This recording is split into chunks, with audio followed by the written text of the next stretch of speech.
Olá, bem-vindos ao Legal Talks, um programa que promove análises sobre as decisões do TST, STJ e STF que impactam na sociedade brasileira.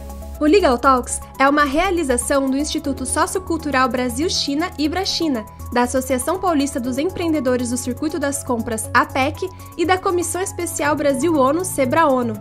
O convidado de hoje é o ministro Alexandre Souza Agra Belmonte, do Tribunal Superior do Trabalho, TST. O tema desta edição é Responsabilidade Civil no Direito do Trabalho. Natural da cidade do Rio de Janeiro, o ministro Alexandre de Souza Agra Belmonte ingressou na magistratura em 1993 como juiz do trabalho do TRT da Primeira Região. Em 1994, foi promovido a juiz titular.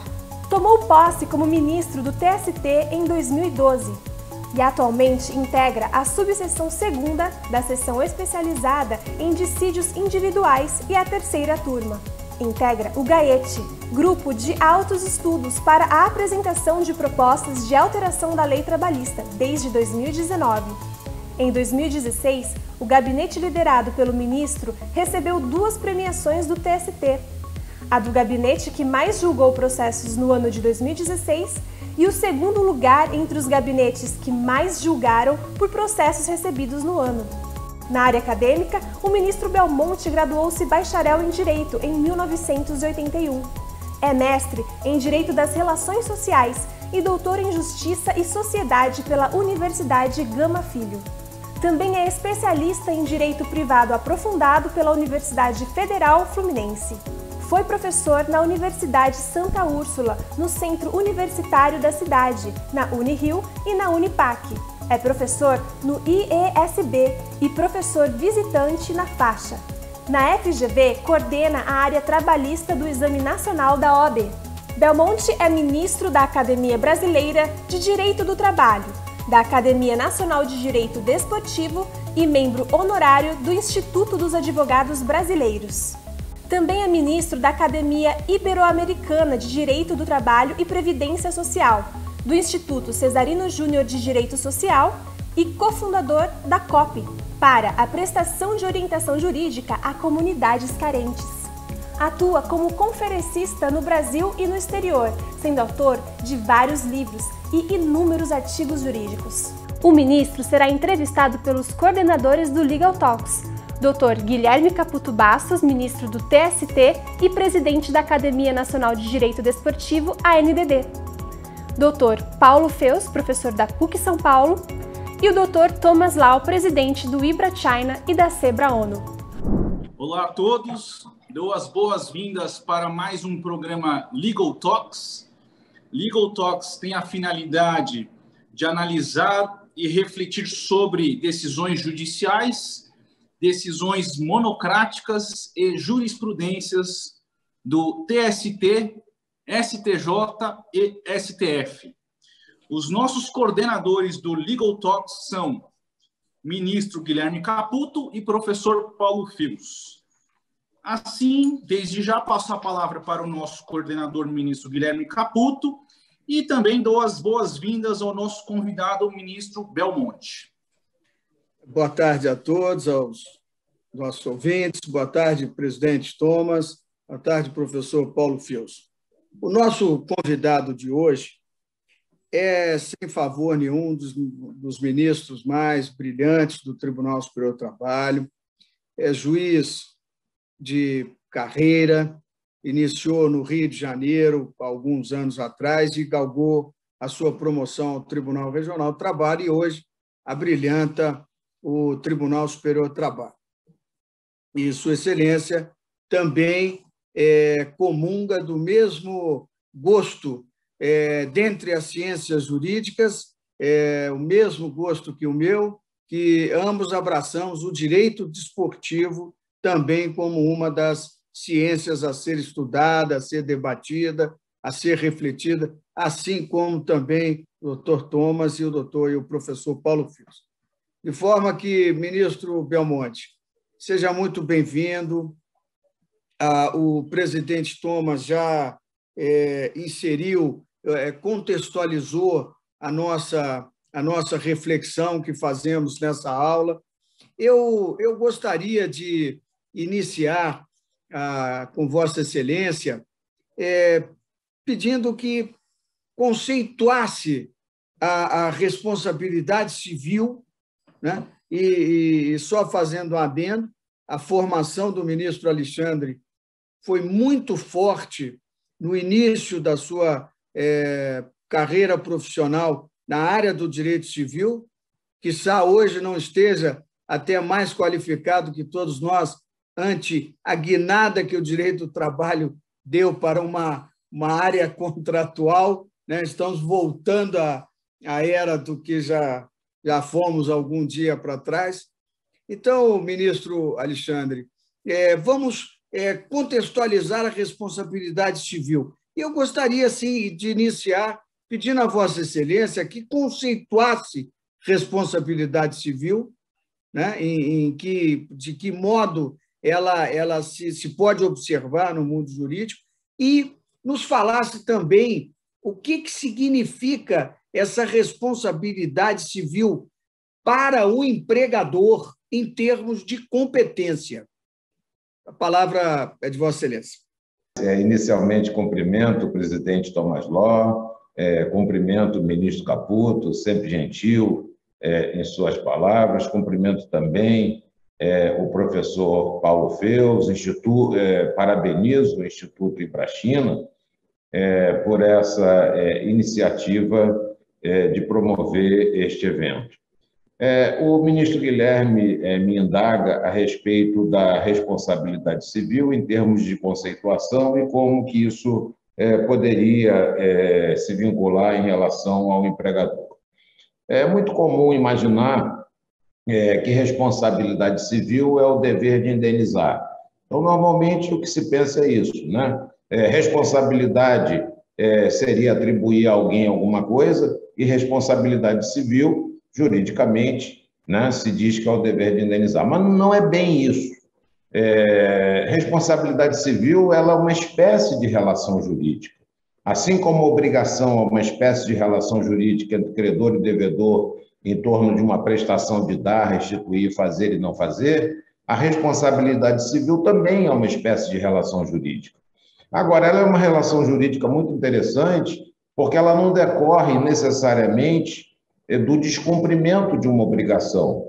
Quando isso acontece, nós dizemos que essa responsabilidade é uma responsabilidade, entre aspas, contratual ou obrigacional. A responsabilidade civil, na verdade, ela pode atingir pessoas que não têm qualquer relação entre si, pessoas que são absolutamente estranhas. Quando, por exemplo, eu abarroo com o meu automóvel o automóvel de outra pessoa. Ali forma-se a relação jurídica, ela independe totalmente de contrato. Então, a responsabilidade tanto pode ser contratual, como pode ser extracontratual. E quando se fala em responsabilidade civil, a gente está falando num espectro enorme.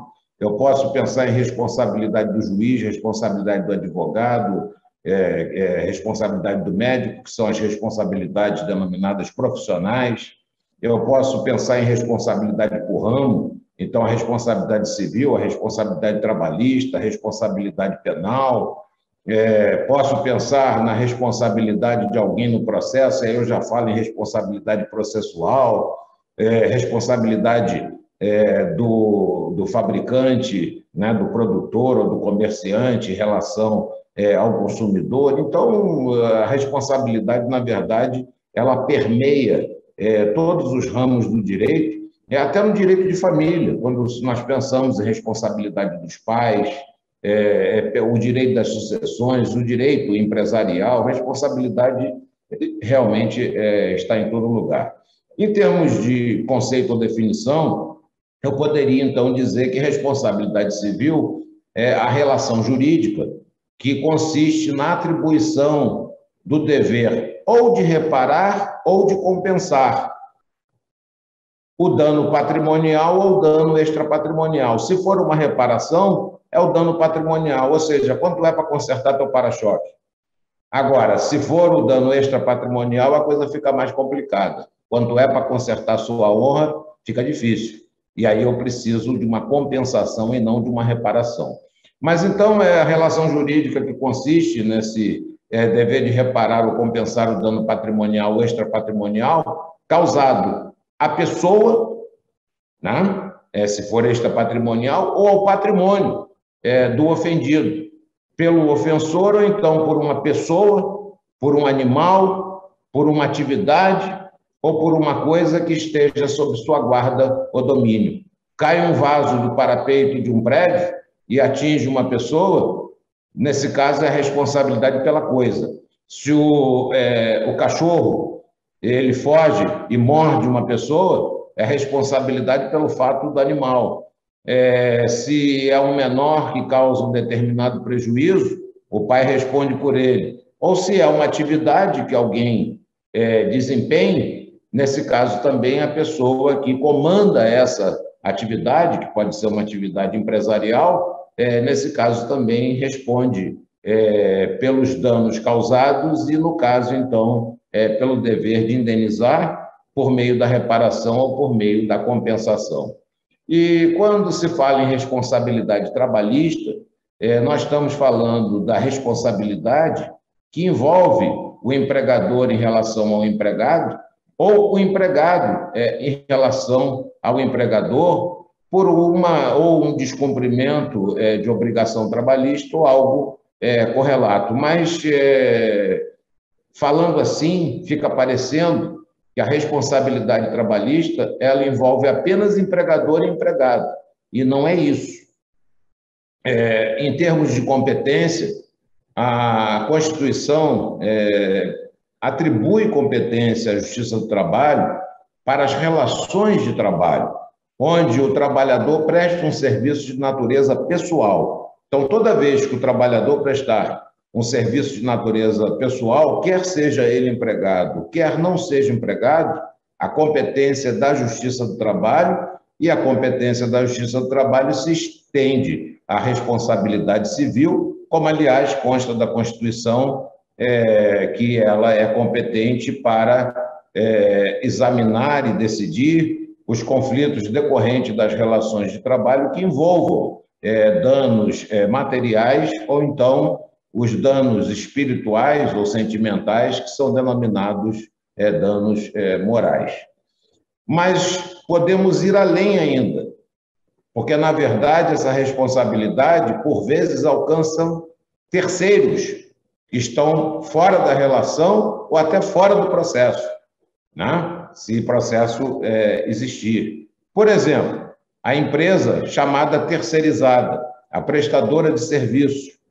O contrato existe entre trabalhador e empregado, mas se por acaso esse contrato não for devidamente cumprido pela empresa empregadora, se por acaso ela está prestando serviços para uma outra empresa tomadora, essa empresa responde como se fosse, por exemplo, um fiador, né? Como se fosse um garante. Então, a responsabilidade trabalhista ela pode alcançar terceiros fora da relação jurídica. Espero que eu tenha respondido a pergunta, ministro Caputo. Muito bem, ministro. Perfeitamente. Professor Paulo Feus, parece que tem alguma indagação, ou o doutor Thomas? Sim, ministro Caputo. Para o ministro Alexandre, a responsabilidade civil costuma ser classificada em objetiva e subjetiva, ministro. Qual é a diferença entre ambas?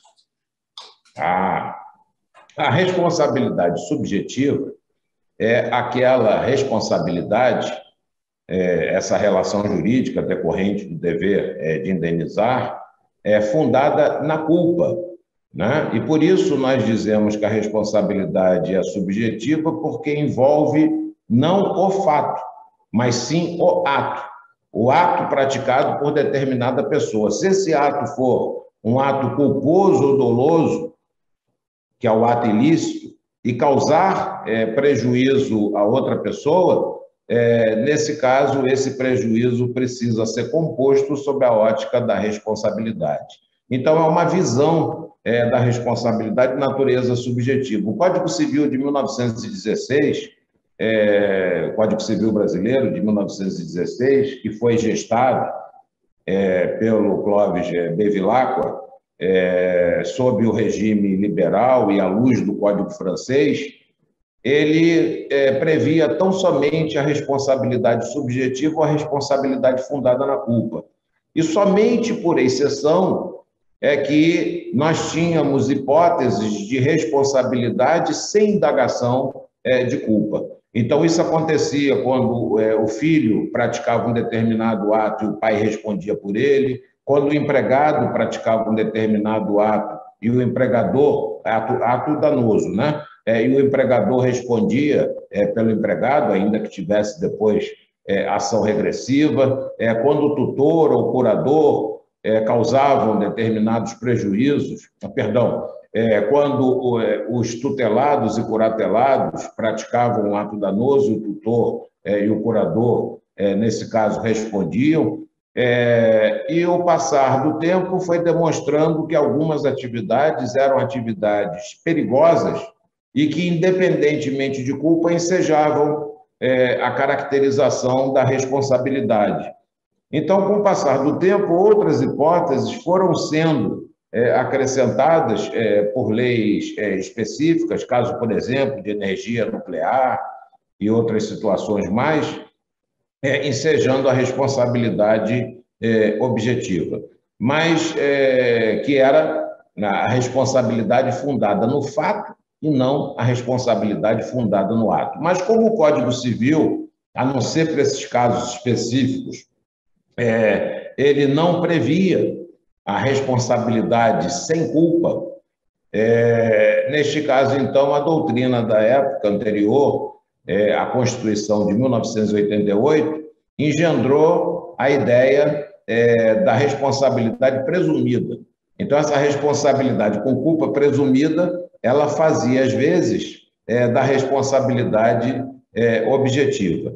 Muito bem, a Constituição, então, de 1988, ela mudou totalmente essa diretriz,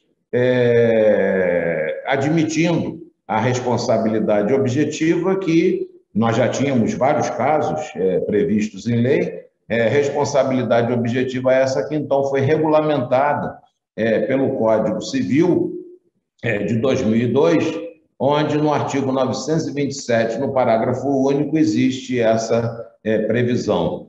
Mas é uma exceção, não é a regra. A regra, nos dias atuais, é a responsabilidade com fundamento na culpa. Então, aquele que tiver agido com culpa, quer por ação, quer por omissão, causando um determinado prejuízo, nesse caso, ele responde com fundamento na responsabilidade subjetiva. No entanto, em se tratando de todo aquele que promove uma atividade que possa causar potencial dano a alguém, uma atividade habitualmente perigosa, uma atividade de risco, nesse caso, então, responde independentemente de indagação de culpa. Essa é a responsabilidade objetiva, e é objetiva porque é pelo ato, enquanto na responsabilidade subjetiva nós temos a responsabilidade pelo fato. Perdão, é o contrário. A responsabilidade objetiva é pelo fato. A verificação do fato por si só gera responsabilidade, enquanto na responsabilidade subjetiva é o ato culposo ou doloso que, nesse caso, é capaz de gerar a responsabilidade. Esse ato culposo ou doloso, ele é definido pelo artigo 186 do Código Civil como ato ilícito, ou seja, todo ato praticado em contrariedade ao direito que vem a causar dano. E o artigo 187 do Código Civil, ele acrescenta que também os atos praticados em abuso de direito, né, quando se excede determinados limites, também é caracterizado como ato ilícito. Nós temos no direito do trabalho um grande exemplo, que é o artigo 474 da CLT, que determina que a suspensão do empregado pelo empregador não pode exceder de 30 dias. Se exceder de 30 dias, nós estaremos, então, diante de uma hipótese de abuso do poder diretivo, com a possibilidade de gerar dano moral. Porque, bem ou mal, vai privar o trabalhador do pagamento do salário por mais de 30 dias, né? Então, penso que talvez eu tenha respondido isso. Agora, os requisitos de caracterização da responsabilidade objetiva e da responsabilidade subjetiva são, então, diferentes, né? Num caso, um dos requisitos é o ato culposo ou doloso, ou seja, o ato ilícito. Esse ato ilícito não é requisito da responsabilidade objetiva. No caso da responsabilidade objetiva, o requisito vai ser o fato, né? Atividade de risco exercida por alguém, né? Então, aí nós teríamos um requisito diferente dos demais. Enfim, espero ter respondido a pergunta. Ministro, sim. Prazer estar com Vossa Excelência aqui, sabe quanto lhe admiro. Eu vou fazer uma pergunta, mas antes de fazer a pergunta, ministro, antes de o senhor responder, eu quero que o senhor fale um pouquinho do seu livro sobre responsabilidade civil, que creio eu que é uma obra que mereça ser divulgada para todos. E, na oportunidade, se o senhor puder também responder especificamente da responsabilidade no acidente de trabalho. Que tipo de danos que podem incidir, que pode ocorrer efetivamente nessa situação? Muito obrigado, lhe agradeço desde já. Obrigado pela pergunta e obrigado pela referência ao livro. Na verdade, tempos atrás, por volta de 2005, se eu não me engano, eu me dispus a escrever um livro sobre responsabilidade trabalhista, envolvendo, né, todas as hipóteses de responsabilidade. O tempo passou, o mundo evoluiu, eu também passei a ter novos horizontes e escrevi, então, em 2013, se eu não me engano, antes da reforma trabalhista, um livro relacionado à parametrização dos danos morais. Ou seja, estabelecendo critérios objetivos para que o juiz pudesse dele se servir para fixar uma indenização que fosse considerada uma indenização proporcional e razoável. E que ele precisasse justificar como que chegou a essa indenização. Em 2017, esses critérios acabaram sendo absorvidos pelo legislador nos artigos 223A, 223G da CLT, para a minha satisfação, e eu me encantei, pensei, poxa, agora eu vou ter que atualizar o livro, porque, bem ou mal, algumas coisas são diferentes, e o legislador também resolveu fazer aquilo que eu não propunha, que era tarifar o valor da indenização por danos morais. Eu chegava a um determinado valor, mas com uma cláusula aberta. Partia de um valor fixo, mas mas o ponto de chegada era um ponto aberto. O legislador de agora, reformista, ele estabeleceu um ponto de partida e um ponto de chegada. Então, eu precisei, nesse caso, me debruçar e atualizar aquele livro a que eu me referi. E, ao fazer essa atualização, eu percebi que nós temos, que eu tinha necessidade não apenas de falar sobre os danos extrapatrimoniais, como também sobre os danos patrimoniais. E acabei lançando 2 livros ao mesmo tempo.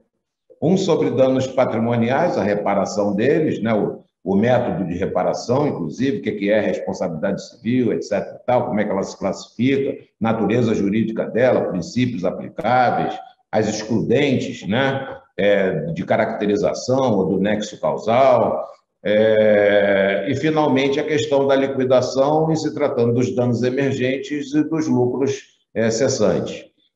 E, de forma diferente, os danos extrapatrimoniais que decorrem das ofensas a outro tipo de direito, né, que não é um direito patrimonial e sim o direito da personalidade, decorre dessas ofensas, e como que se dá a liquidação desses danos extrapatrimoniais, e aí me servindo tanto dos parâmetros do Código Civil, como também dos parâmetros agora estabelecidos pelo legislador na CLT. E eu apresento, inclusive, tabelas ali de cálculo, etc. e tal, como que isso chega. Ou seja, a matemática no direito é bastante importante, né? Quem resolveu estudar direito para fugir da matemática, não tem como, a economia acompanha o direito e o direito precisa realmente se adequar a esse tipo de situação. Então, foram 2 livros que eu lancei desta forma e tive que atualizar também, aí já um livro, um calhamaço,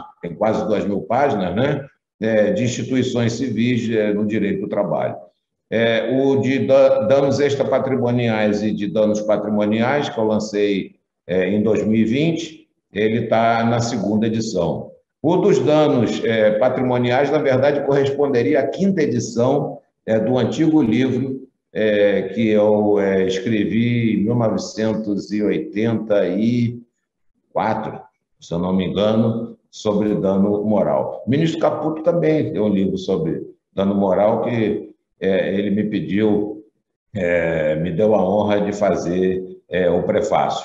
E o ministro Caputo adota uma técnica que é interessante também, que é de verificar o valor de indenização pela média, como faz, por exemplo, o Superior Tribunal de Justiça. Muito bem. Quanto à pergunta relacionada aos acidentes do trabalho, talvez eu precise fazer uma observação. Embora a classificação da responsabilidade civil ela costume ficar centrada em responsabilidade objetiva e responsabilidade subjetiva, a verdade é que a classificação não se esgota nisso, né? Você tem vários tipos de classificação. Conforme o tipo de responsabilidade, você tem responsabilidade trabalhista, civil, penal, etc. e tal. Quanto ao ônus da prova, com presunção ou sem presunção de culpa, e vai por aí fora.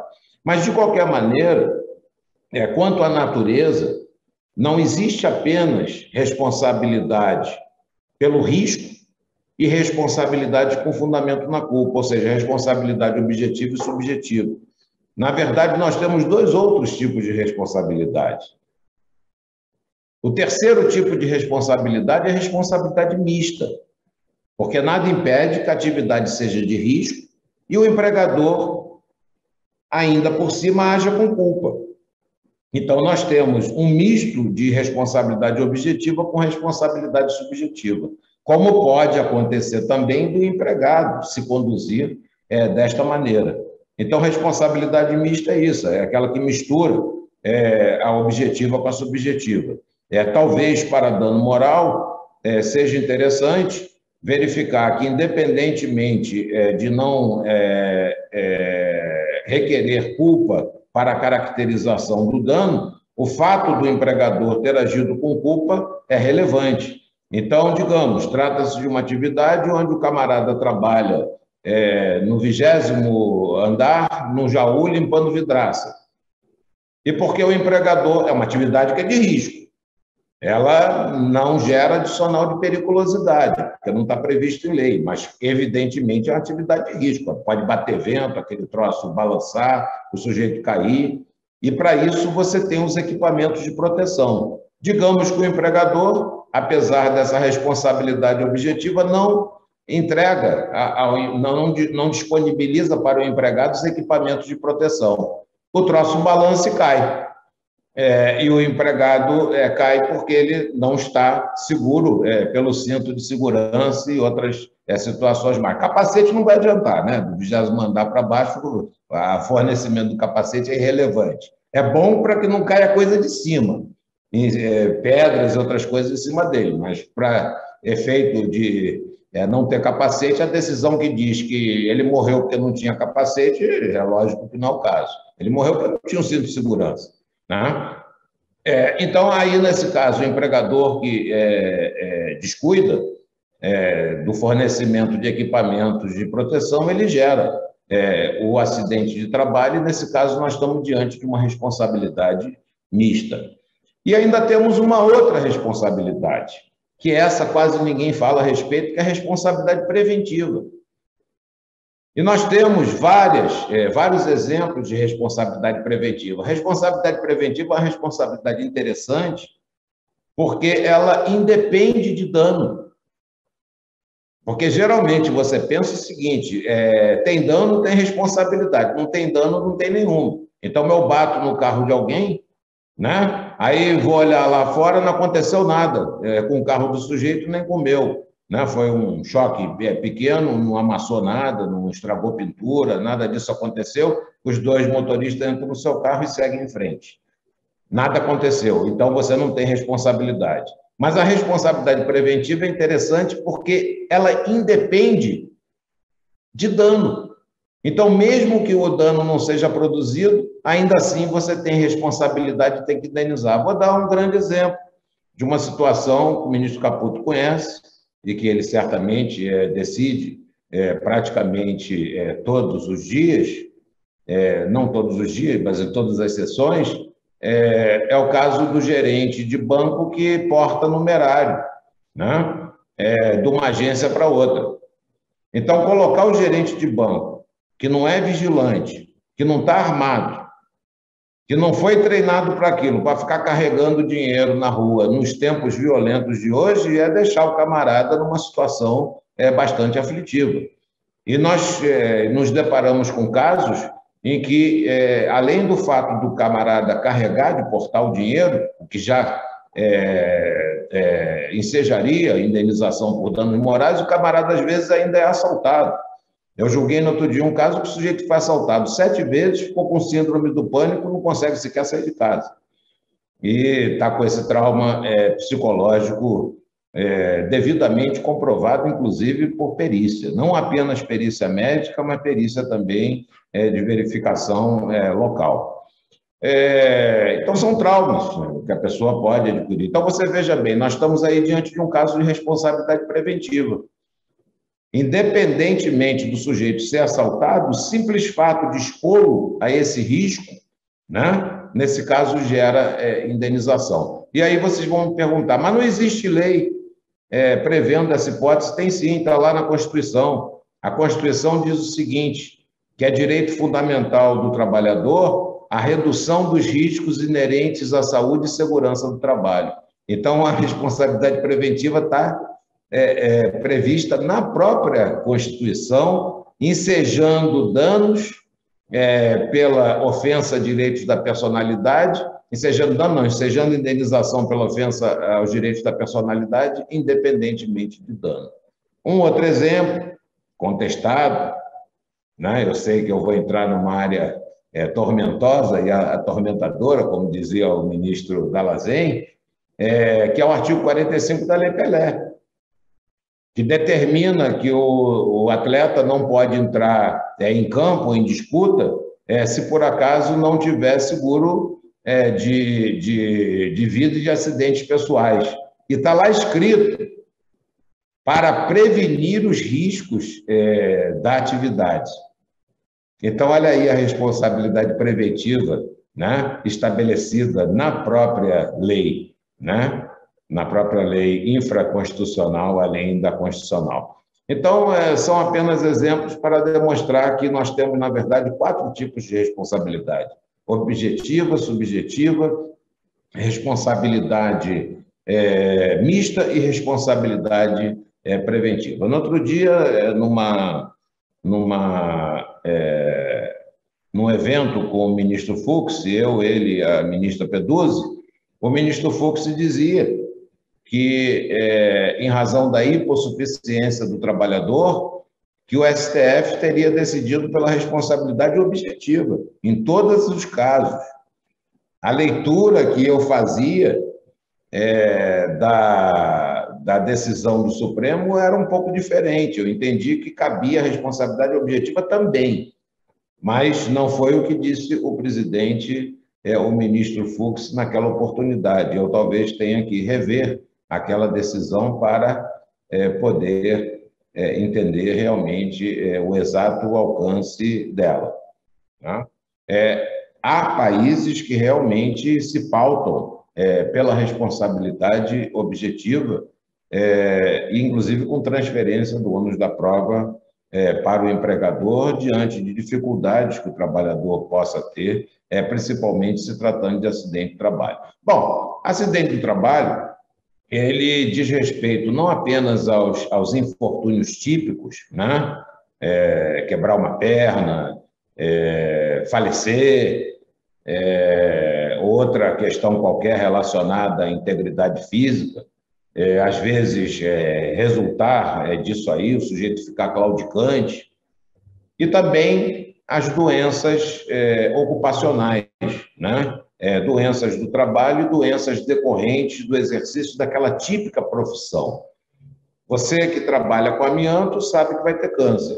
Você que trabalha com movimentos repetitivos, se por acaso não houver prevenção adequada, você vai ter problemas relacionados à síndrome do túnel do carpo e outras situações mais. Essas são as doenças. Você que trabalha em mina de subsolo vai ter pulmão preto, então são as chamadas doenças profissionais.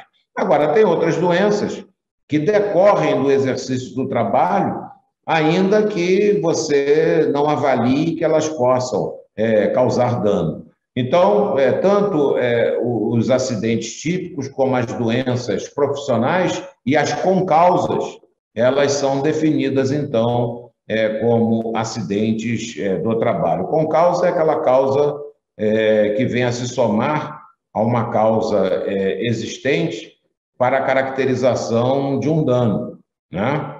Então, se você contrata uma pessoa que você sabe pelo exame admissional que ela é diabética, ou se você contrata uma pessoa que você sabe que ela é portadora de uma determinada doença, porque você verificou isso no exame admissional, e você coloca ela para trabalhar numa função que isso daí vai potencializar, você está diante de uma concausa. Agora, tem concausas que não dizem realmente respeito, né? E a própria Lei 8.213 de 1991 faz referência a elas. E aí o empregador não é responsável por elas. É o caso, por exemplo, do sujeito cair daquele jaú, né? Ainda que por culpa do empregador, etc. e tal, mas apesar dele ter se quebrado todo, ele está vivo e vivo continuará. Não há risco à vida dele, né? Houve problemas de integridade física, mas não há risco à vida dele. Aí coloca um camarada numa ambulância. A ambulância sai correndo e bate. Nesse caso, o empregador responde pela integridade física ou responde pela morte? De acordo com a Lei 8.213 de 1991, o empregador responde pela integridade física e não pela morte. Responde por aquele acidente que ele causou. Porque são dois eventos separados. Um é acidente do trabalho e o outro é acidente de trânsito. Não foi o empregador o responsável por aquilo, não foi o empregador que colocou o sujeito naquela situação, ao contrário daquele caso do diabético, né? Então, esses aí são os acidentes do trabalho. Agora, a indenização de acidente de trabalho depende. Você vai indenizar a família, né, quanto ao luto de família e medicamentos que o camarada teve antes de morrer, despesas de hospital, né? Esses daí são os danos emergentes que precisam de comprovação.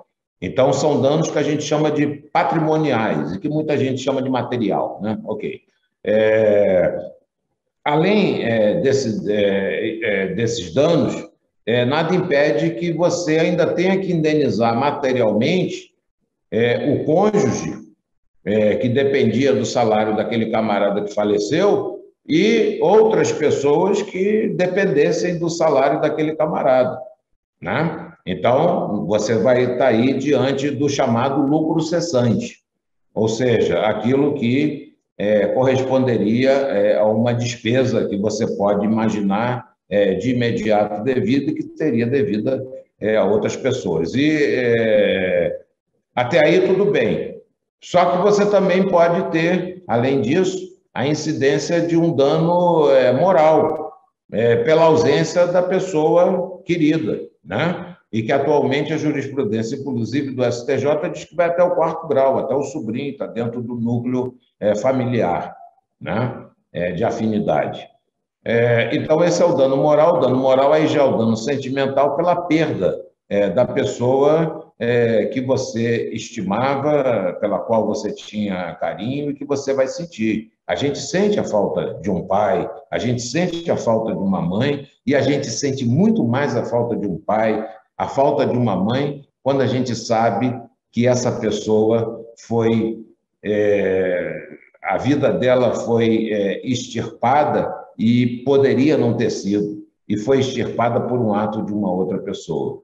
Então, isso causa realmente um dano de natureza sentimental, né? Agora, quando eu estou falando aí de pessoa falecida, né? Agora, quando não se trata de pessoa falecida, isso daí tudo é visto pelos artigos 948, 949, 950, 951 do Código Civil. Aliás, dei lá do artigo 945 do Código Civil, quando a pessoa sobrevive, nesse caso, então, você vai indenizar não apenas o dano emergente, despesa de hospital, remédios, etc. e tal, como você vai ter que indenizar também as sequelas decorrentes do acidente, né? A redução da capacidade de trabalho tem que ser indenizada.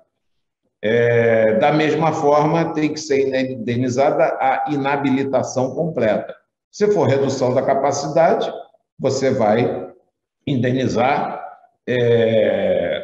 aquilo que foi retirado do sujeito em termos de possibilidade de atuação. E se for inabilitação, nesse caso, a indenização realmente vai ser de 100%, e ela vem estabelecida sob a forma de pensão mensal e vitalícia, né?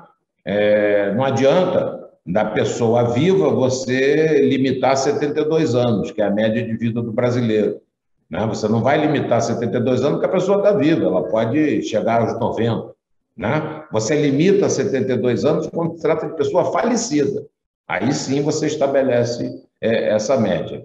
Mas, de qualquer maneira, você vai indenizar a redução da capacidade laborativa ou então a inabilitação completa. Agora, essa questão da redução da capacidade laborativa é muito subjetiva, porque o Código Civil, ele manda, e ele que é aplicável, né, o que a gente chama de responsabilidade civil do empregador nas relações trabalhistas, ele manda indenizar de acordo com a inabilitação para o exercício daquela função na empresa.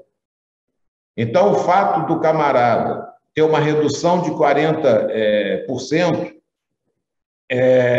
o fato do camarada não conseguir mais exercer aquela função na empresa, mas poder exercer outra, não elimina a necessidade de você pensionar em 100%, porque para aquela profissão que era aquilo que ele fazia, ele não vai mais poder fazer dali para frente, ele está inabilitado. Então, o Código Civil, nesse ponto, assim determina. Penso que, não sei se eu respondi a pergunta. Caro amigo Alexandre. Ministro, nós já conceituamos responsabilidade, já a classificamos, e Vossa Excelência o fez com muita propriedade, como um talentoso professor que criando e explicando com muita transparência quando é subjetiva, quando é objetiva, quando é preventiva, exemplificando na hipótese de uma ou de outra. E entramos agora no acidente de trabalho também, Vossa Excelência também discorreu com muita pertinência. Mas eu queria situar Vossa Excelência nos demonstrasse, por exemplo, quais são as hipóteses excludentes do nexo de causalidade com a responsabilidade. Porque aí vamos completando todo o contexto que envolva a responsabilidade civil. Obrigado pela pergunta. É uma pergunta realmente interessante que está dentro das excludentes do nexo causal. Ou seja, o nexo causal ele é um dos elementos de caracterização da responsabilidade civil, né? porque quais seriam, então, os elementos, né? Ação ou omissão, se for responsabilidade subjetiva, e se for responsabilidade objetiva, atividade de risco, né? Então, esse é o primeiro elemento para um ou para outro. Os demais elementos são comuns, que é o nexo causal e, finalmente, o dano. Então, são os três elementos que levam à caracterização da responsabilidade civil. E o nexo causal, como segundo elemento, ele é muito interessante porque é ele que permite identificar a autoria. Melhor dizendo, é ele que permite identificar a origem da ação ou a origem do fato, né? É mais ou menos como se eu fizesse a seguinte pergunta: quem foi que causou o dano? Foi João? Ele tem que indenizar. Quem foi que causou o dano? Foi São Pedro?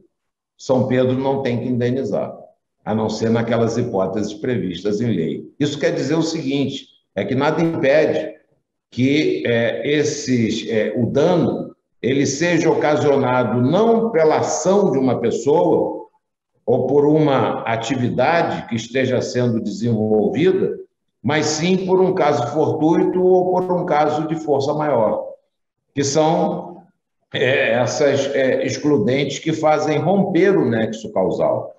Aí não foi uma pessoa, não foi o titular de uma atividade, não foi uma pessoa no exercício dos atos da vida civil, e sim um evento totalmente estranho, imprevisto, extraordinário, que fez com que, nesse caso, o dano ocorresse. O caso fortuito, ele sempre se refere àqueles casos da natureza, né? O tsunami, o terremoto, a tempestade, que é destruidora de determinados bens jurídicos, né? Destruidora de bens jurídicos e, por destruir o bem jurídico, causa dano.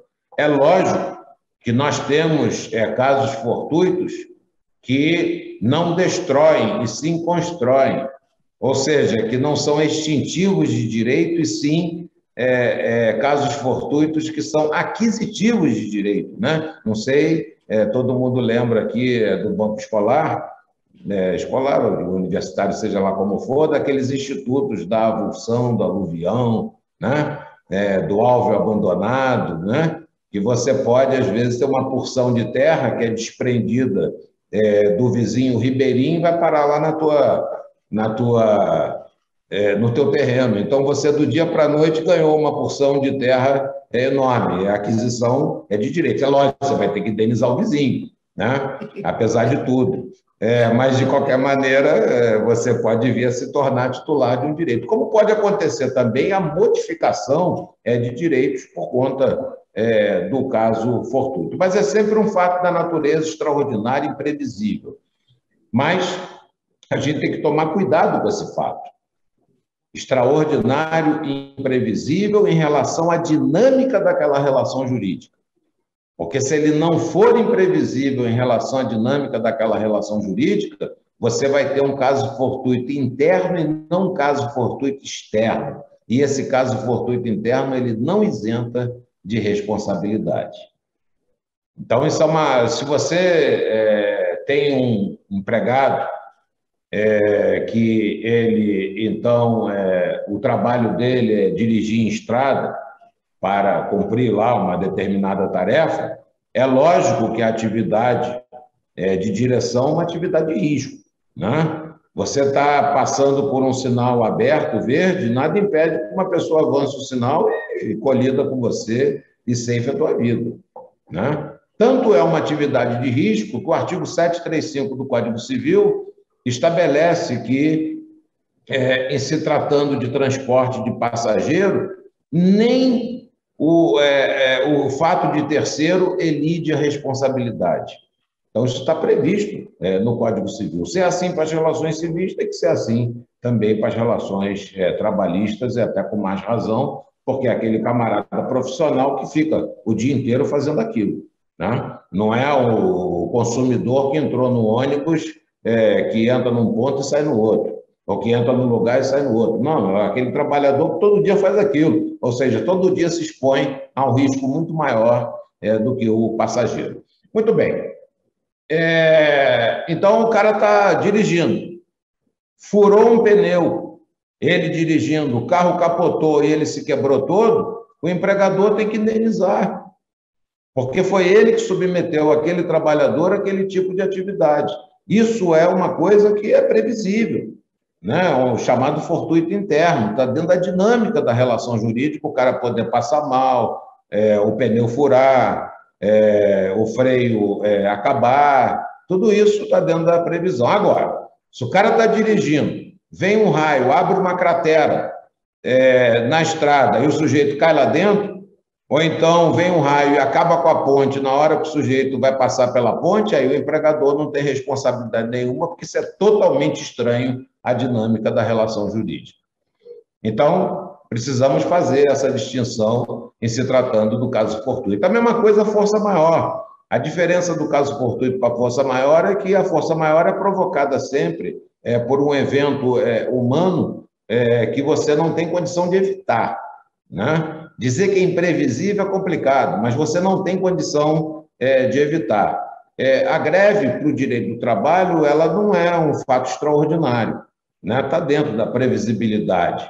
Mas para as relações civis é um fato extraordinário, né? Você não ter o produto para poder entregar ao consumidor porque tem uma greve, para o comerciante é um fato realmente extraordinário, que ele não imagina que aquilo possa acontecer. Mas para o direito do trabalho é uma coisa mais ou menos corriqueira. Racionamento de energia, né?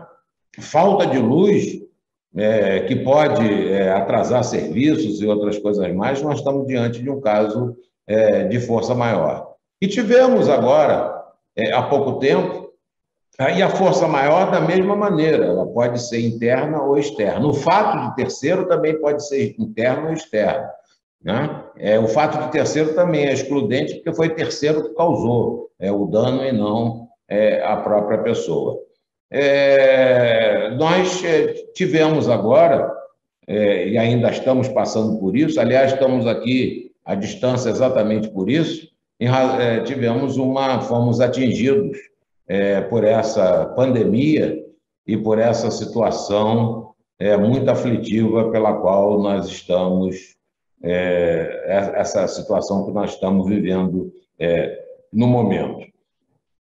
E se discute se essa situação ela caracteriza uma outra excludente de responsabilidade, que não é excludente de responsabilidade, que é o chamado fato do príncipe ou factum príncipes, que é previsto no Código Civil, se eu não me engano, no artigo 487, Código Civil não, na CLT, no artigo 487 da CLT. O caso fortuito é um evento que pode ser um ato de Estado ou que pode ser um ato de governo, né? Ele é um ato de governo quando o governo estadual, municipal, federal, ele interfere numa relação jurídica a partir do momento em que ele extingue uma determinada atividade. Então, os trabalhadores do dia para a noite ficam sem emprego, e quem é que vai indenizar isso? Bom, no caso fortuito, a culpa não é do empregado nem é do empregador, que faz a lei e manda dividir o prejuízo. A mesma coisa na força maior. Aqui é diferente, aqui existe alguém que impôs um prejuízo.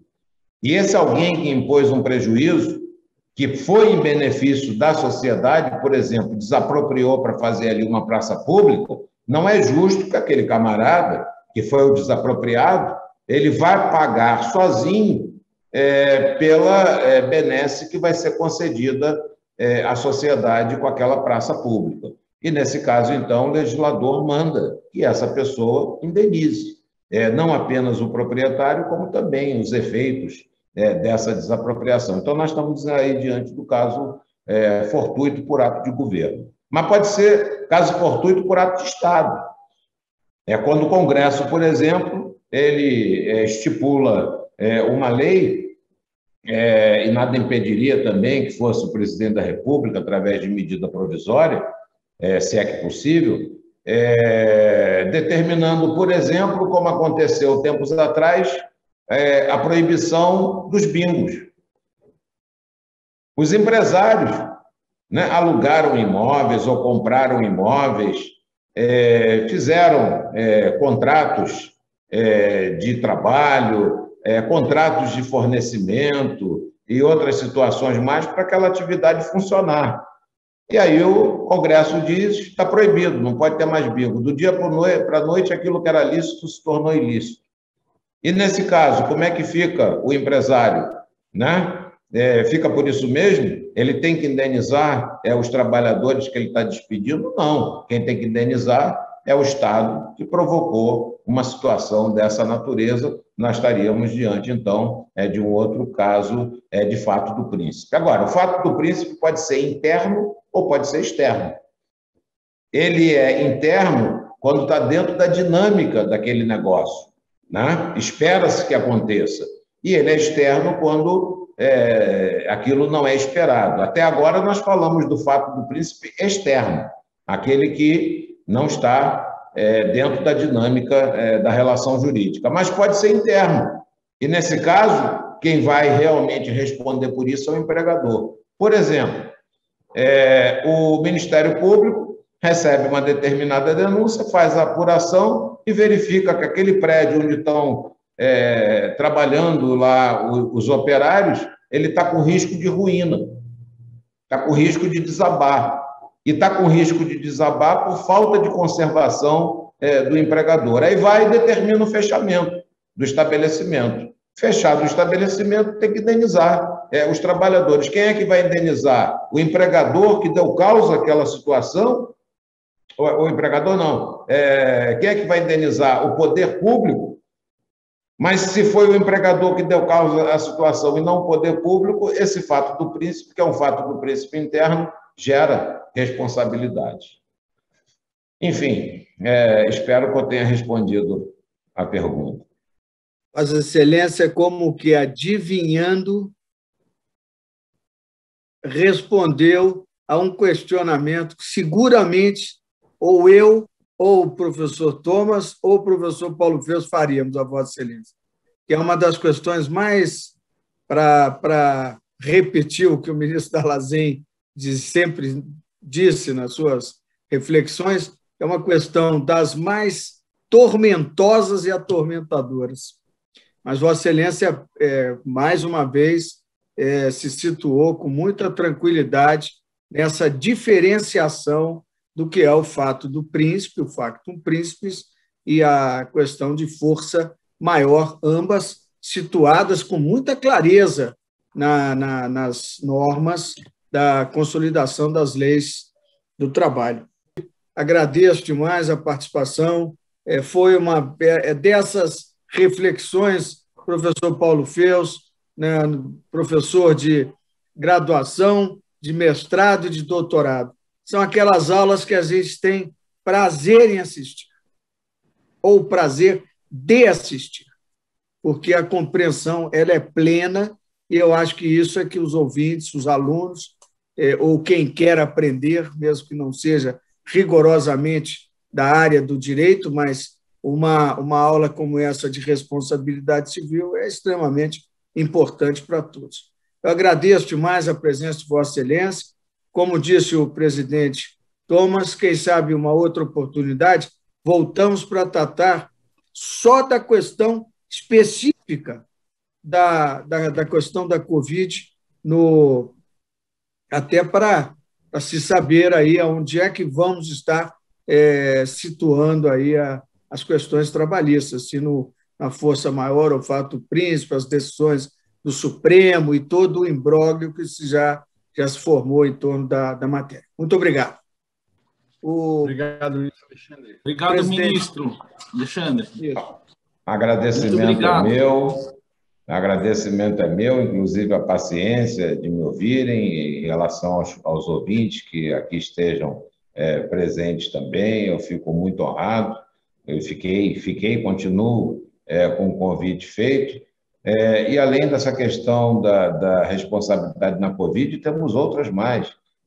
indenização por danos morais, critério de fixação de valores, indenização por danos patrimoniais, como que nós podemos fixar os valores. Então, nós temos vários desdobramentos aí da responsabilidade civil. É um tema realmente bastante interessante. Mas eu agradeço muito a paciência de me ouvir. Dá para fazer um mês de entrevista com o ministro Alexandre fácil aqui, viu? Obrigado, ministro Alexandre. Obrigado. Obrigado. Um grande abraço a todos. Obrigado, Alexandre. Vamos lá. Muito bem. Muito obrigado, gente. Obrigado, ministro Caputo. Professor Paulo. Este foi mais um Legal Talks. Agradecemos a sua presença até aqui. Se lembre de nos seguir nas redes sociais. Até a próxima!